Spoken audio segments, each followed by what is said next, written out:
Apesar da crise, a renda continuou crescendo, pelo efeito do aumento maior do salário mínimo, das transferências do governo através das várias bolsas.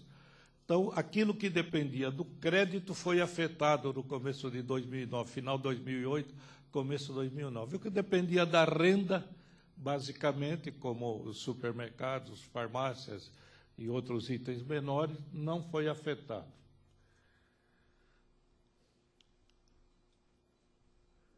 O emprego já se recuperou, nós já estamos com saldo positivo de emprego. Ontem saiu um dado do CAGED, eu não vi, que eu estava em Brasília, de que São Paulo foi o melhor resultado dos últimos anos.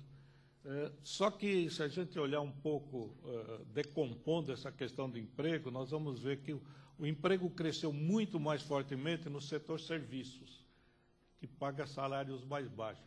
E só agora, nos últimos meses, nós estamos tendo recuperação do emprego industrial, que é o emprego de melhor qualidade e de renda mais alta. A indústria ainda não voltou ao patamar de emprego anterior à crise, mas está próximo disso, já melhorou bastante essa geração de emprego na indústria, e isto vai fazer com que o salário médio cresça mais, porque até agora a massa salarial tem crescido muito mais em função do emprego do que em função do salário médio. Mas isto já está mudando com a expansão do emprego na indústria.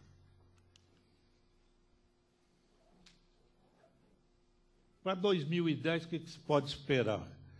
Podemos esperar a continuação do crescimento da renda e da massa salarial.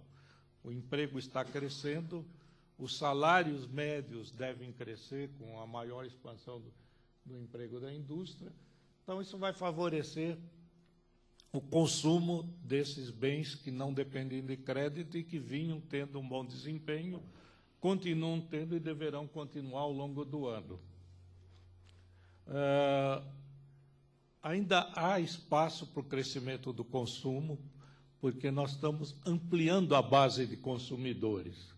A cada ano, nós temos o ingresso de um novo contingente de consumidores que antes não tinham acesso especialmente aos bens de maior valor, por causa que não tinham acesso ao crédito.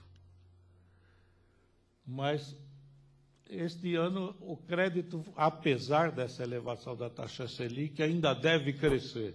Eu acho que deve crescer mais próximo do 15% do que do 20%.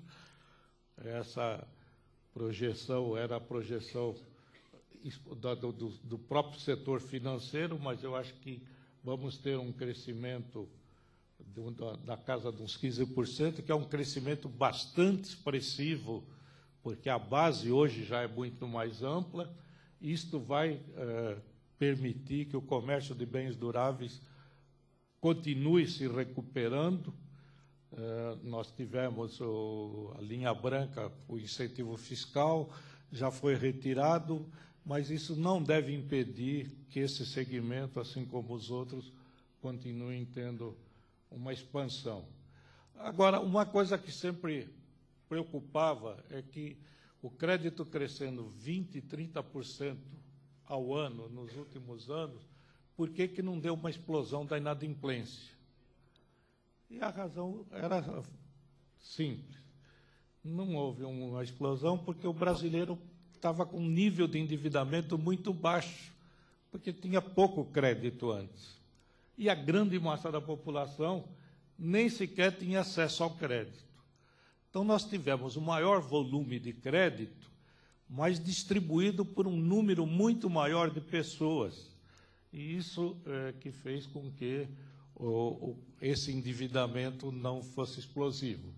Se nós pegarmos esses cálculos que foram feitos lá pelo Ulisses no Instituto, nós estamos com uma proporção do endividamento em relação à renda próximo a 35%, que historicamente, ou comparando com outros países, é um percentual relativamente baixo.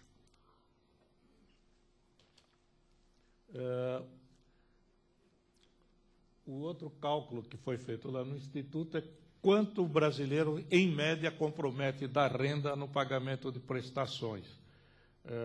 Eu já vi aí pesquisas falando que o brasileiro compromete 25%, 30% da renda no pagamento de prestações, mas isso seria absolutamente impossível, porque grande parte da população tem uma renda baixa que compromete quase toda ela no consumo dos bens essenciais. Em média, o comprometimento é 11,6% e não tem aumentado significativamente nos últimos meses. Então, nós podemos esperar para 2010 crescimento do crédito e aumento da massa salarial, numa proporção mais próxima do que aquilo que vinha acontecendo antes. Nós estávamos tendo crédito crescendo a percentuais de 25%, 30% para uma massa salarial que crescia a 2%, 3%. Isto aqui é um gráfico crédito e massa salarial. Se vocês olharem nos últimos meses, o comportamento já está bem mais parecido e aquela boca de jacaré lá já foi se fechando. Então, agora é um comportamento muito mais razoável, muito mais sustentável do crédito para as pessoas físicas. A questão da inadimplência, já que o tema aqui é inadimplência. Nós tivemos um aumento da inadimplência no começo do ano passado, principalmente porque ficou muito mais difícil a renegociação do débito. Além de um aumento do desemprego que não chegou a ser tão expressivo, mas caiu muito a recuperação dos débitos.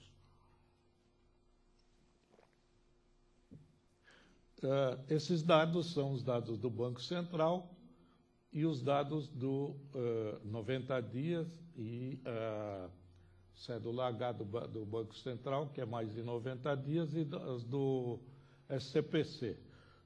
Todos os dados mostram uma subida e depois uma queda, que no caso do Banco Central é mais acentuado, porque aumentou a participação do consignado. Esse dado do Banco Central tem um certo viés. Quanto mais o consignado aumentar no total do crédito, estatisticamente puxa a inadimplência para baixo, mesmo que não esteja havendo melhora dos pagamentos. Então, se a gente pegar aquela linha do Banco Central, outros bens, vai verificar que a inadimplência tem um comportamento um pouco menos favorável do que isso. E se pegarmos cartão de crédito, vamos verificar uma ligeira queda nos últimos meses também, mas um percentual ainda extremamente elevado, superior a 20% de inadimplência no caso do cartão de crédito.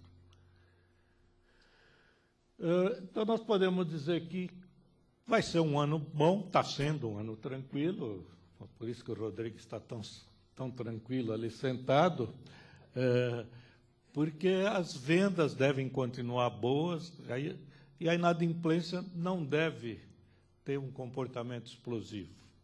A principal causa da inadimplência é desemprego. Nós estamos tendo uma recuperação do emprego, então, por esse lado, não vem muito problema.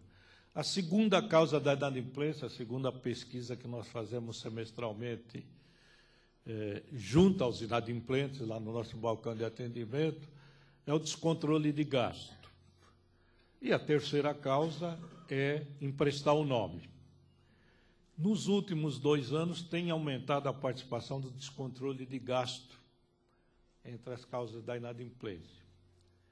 E também essa questão do emprestar o nome já hoje responde por 10% das respostas. Bom, aí a inadimplência pelos vários setores, contado 6 meses após a consulta. Esse quadro é interessante observar o seguinte: quanto mais as pessoas têm passagem, quanto mais ela foi consultada, maior é a probabilidade de que ela se torne inadimplente. Esse é um dado que precisa sempre ser levado em consideração, que está ligado ao que eu vou falar depois.